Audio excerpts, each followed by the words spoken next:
masih banyak hal yang harus bisa kita tingkatkan.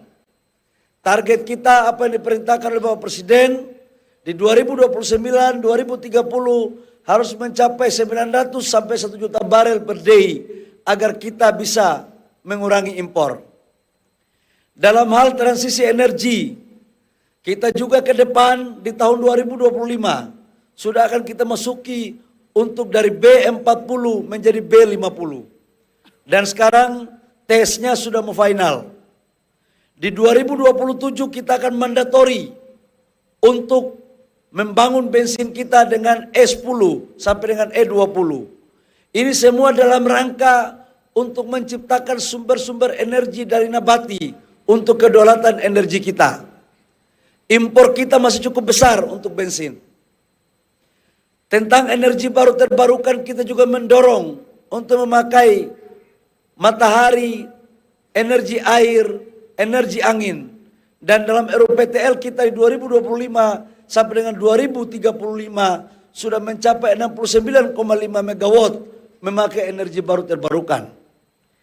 Bapak Ibu semua, saya juga mengapresiasi apa yang telah dilakukan oleh Minerba. Saya katakan dari awal bahwa pengelolaan tambang jangan hanya dikuasai oleh kelompok tertentu. Jangan hanya pengusaha itu saja, itu saja.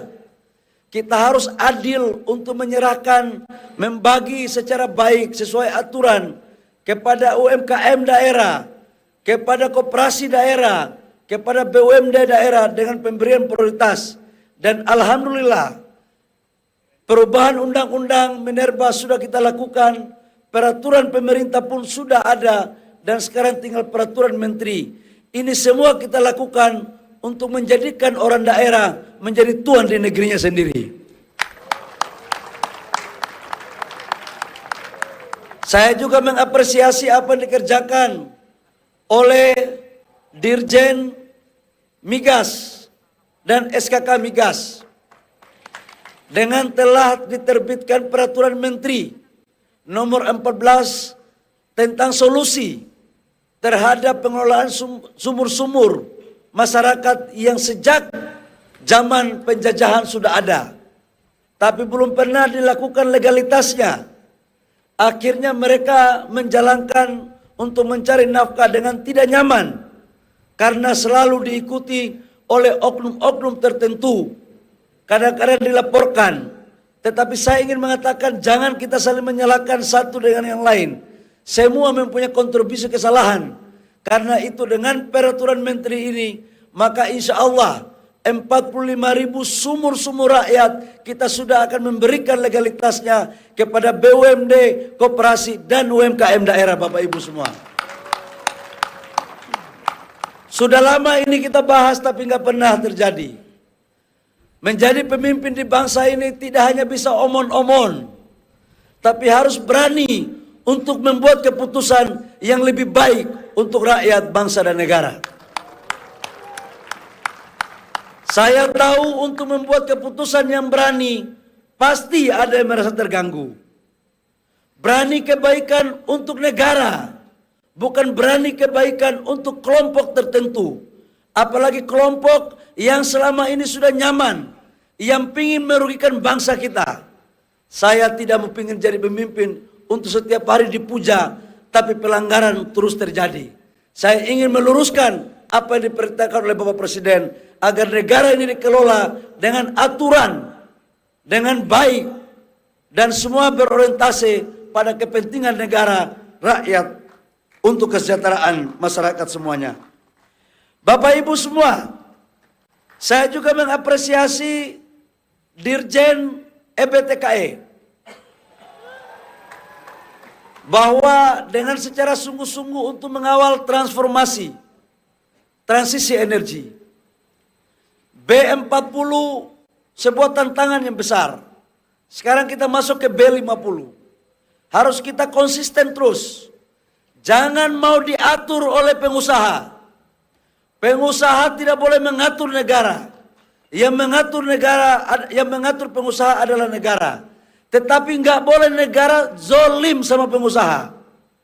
Kita membutuhkan pengusaha dan pengusaha juga membutuhkan negara. Disitulah esensi daripada kolaborasi yang baik antara pengusaha dan pemerintah. Negara yang baik adalah negara yang mampu membina pengusahanya. Karena sumber pendapatan negara juga adalah dari pengusaha. Kita nggak bisa bekerja memberikan PNBP mencapai target APBN kalau pengusaha tidak kita ajak rembuk dan kita bina baik. Dan alhamdulillah sampai dengan bulan Agustus September target PNBP kita masih mencapai target yang telah diperintahkan dalam APBN. Dan insya Allah di 31 Desember target PNBP kita bisa mencapai bahkan melebihi target daripada APBN.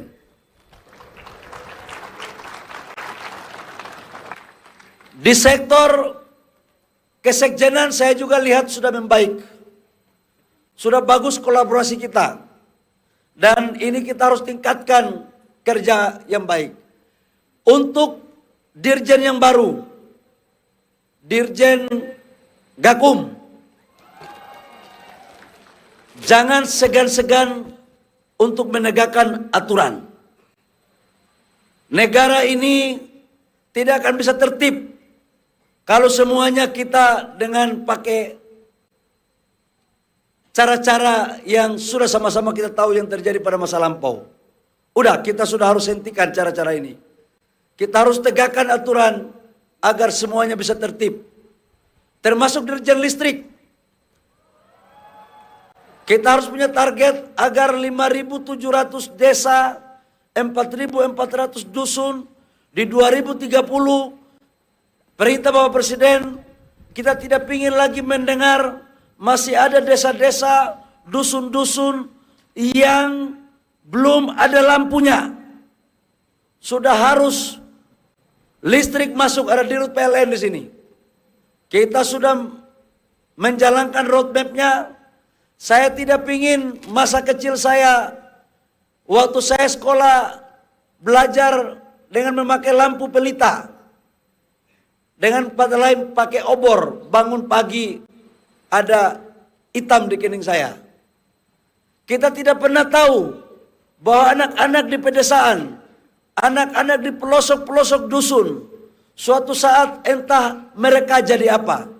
Saya tidak bisa membayangkan, insya Allah, kalau listrik kita aliri, anak-anak sekolah pakai IT, dan kemudian kelak, mereka insya Allah akan menjadi presiden, akan menjadi menteri, akan menjadi konglomerat, akan menjadi jenderal, akan menjadi orang-orang yang berguna bagi rakyat, bangsa, dan negara.